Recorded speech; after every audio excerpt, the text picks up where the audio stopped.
আজি মাঘৰ উৰুকা আৰু উৰুকা উপলক্ষে আপোনালৈ শুভেচ্ছা জ্ঞাপন কৰিছোঁ লগতে নিউজ লাইভৰ দৰ্শকলৈ শুভেচ্ছা জ্ঞাপন কৰিছোঁ যিহেতু আজি উৰুকা ৰাজ্যবাসীয়ে হাঁহে মাহে এসাঁজ খাবলৈ সাজু হৈছে ব্যতিক্ৰম নহয় মন্ত্ৰী বিধায়ক এই মুহূৰ্তত মই আছোঁ বোকাখাটত আৰু বোকাখাটত দেখুৱাইছোঁ স্থানীয় বিধায়ক তথা কৃষিমন্ত্ৰী অতুল বৰা বাগগিৰিত আছোঁ আৰু মন্ত্ৰী বিধায়কো ইতিমধ্যে উৰুকা উদযাপনৰ বাবে সাজু হৈছে আমি মন্ত্ৰী অতুল বৰাৰ ওচৰলৈ যাম আজি মাঘৰ উৰুকা শুভেচ্ছা থাকিল আপোনালৈ হয় বিহু বুলি ঘৰলৈ আহিছোঁ সমূহ অসমবাসী ৰাইজলৈ ভোগালী বিহুৰ উলগ যাচিছোঁ আজি উৰুকা শুভেচ্ছা জনাইছোঁ উলগ জনাইছোঁ মই দেখিছোঁ যে আমাৰ গাঁৱে গাঁৱে নগৰে চহৰে সকলোতে ভোগালীৰ প্ৰস্তুতি চলিছে যি যেনেকৈ পাৰে কৰিছে গাঁৱত ভেলাঘৰ সাজিছে মেজিঘৰ সাজিছে আৰু কালিলৈ পুৱাই মেজি জ্বলাবৰ কাৰণে প্ৰস্তুত হৈছে দুদিনেই খাব ৰাইজে ভোজ আমাৰ ইয়াত সচৰাচৰ কি কৰে আজি উৰুকাৰ দিনটোত ভোজ খাব আবেলি ৰাতিলৈ মেজি ৰখিব পিছদিনা পুৱা মেজি জ্বলাব আকৌ এটা ভোজ খাব ৰাইজে সিদ্ধান্ত লৈ পেলাই এইটো চলি আহিছে এনেধৰণৰ পৰম্পৰা তো ভাল লাগিছে কাৰণ এটা সময় আছিল যিটো সময়ত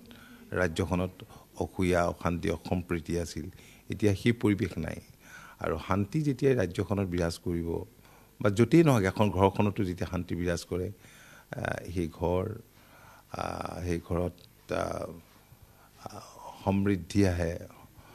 ঠিক তেনেকৈ ৰাজ্যখনতো এতিয়া মই দেখিছোঁ যে সুন্দৰকৈ উঠি অহা নতুন প্ৰজন্মই খেতি বাতিত মনোনিৱেশ কৰিছে বিভিন্ন শাক পাচলি মাছ পুঠি এইবিলাক নিজেও কৰিছে গতিকে এটা সুকীয়া পৰিৱেশ ভোগালীটো ভোগৰে উৎসৱ বুলি কোৱা হয় ৰাতি আজি কি আয়োজন আছে আছে মাছ মাংস চবেই আছে এসাঁজ সকলোৱে লগ লাগি খাব লাগিব দিনৰ ভাগত বেলেগ বেলেগ ঠাইতো নিমন্ত্ৰণ আছে অসম গণ পৰিষদৰ কাৰ্যালয়তো পাতে গোলাঘাটত প্ৰত্যেক বছৰ হয় তাতো এপাক যাব লাগিব আৰু বহু ঠাইত নিমন্ত্ৰণ আছে ঘৰতো খাম ৰাইজৰ লগতো গাঁৱতো খাম ভাল লাগিব ভোগালী বিহুত আপুনি কৃষকৰ ল'ৰা যিহেতু নিশাৰ ভাগত কিয় নষ্টালজিক হৈ পৰে নে জপনা চুৰি এনেকুৱা ধৰণৰ এটা সৰুতে এনেকুৱা এটা ধেমালীয়া পৰিৱেশ আছিলে চাওক আমি সদায় আমাৰ গাঁৱৰ নামঘৰত ৰাতি মেজি ৰখোঁ মই খন্তেক আগত আপোনালোকক কৈ গৈছিলোঁ ৰাতি মেজিৰ তলত আমি পিছদিনা মেজিত জুই লগাই জুই ফুৱাওঁ মেজিৰ জুই হেক লওঁ ৰাতিটো মেজি ৰখোঁ আৰু সেই সময়ত জানে যে অন্যত নহয় সকলো ঠাইতে চুৰ কৰিবলৈ নাযায় কিন্তু য'ত মেজিবিলাক হয় কালেক্টিভলি সমূহীয়াভাৱে লগ লাগি মেজি পাতে ডেকা গাভৰু সকলোৱে